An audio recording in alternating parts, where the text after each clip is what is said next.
Je suis allé en Israël.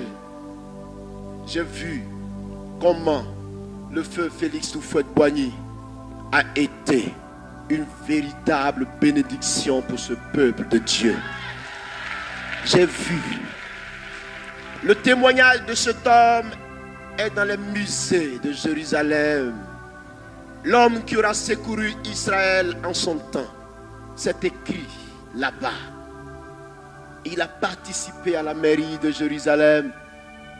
Il a refusé d'établir la Côte d'Ivoire, Tel Aviv. Mais il est allé au cœur de Jérusalem. Il a bâti une ambassade pas possible à Jérusalem. Et il a signé l'alliance avec Israël pour contribuer au fleurissement, au reboisement du désert.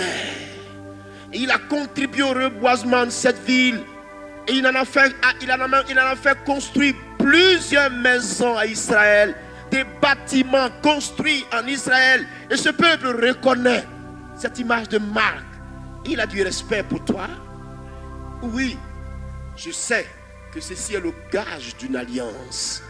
Et tant que cette alliance va demeurer, la Côte d'Ivoire bénéficiera du soutien de l'Éternel.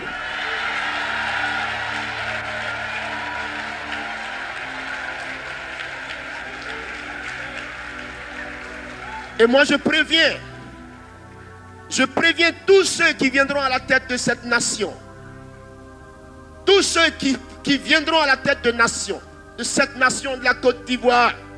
Si vous écoutez cette voix, vous serez bénis, mais si vous la rejetez, vous aurez signé votre propre sort. Je vous préviens d'avance.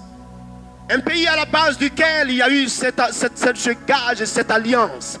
Celui qui viendra et qui rejettera Israël partira tel qu'il sera venu. Mais celui qui acceptera de collaborer avec Israël, celui-là sera béni comme Félix Houphouët-Boigny a été béni. Je vous préviens, soyez président de la République, soyez ministre, mais n'oubliez pas cette parole, écrivez-la. Si vous négligez ce peuple, à cause de cette alliance, c'est vous qui partirez.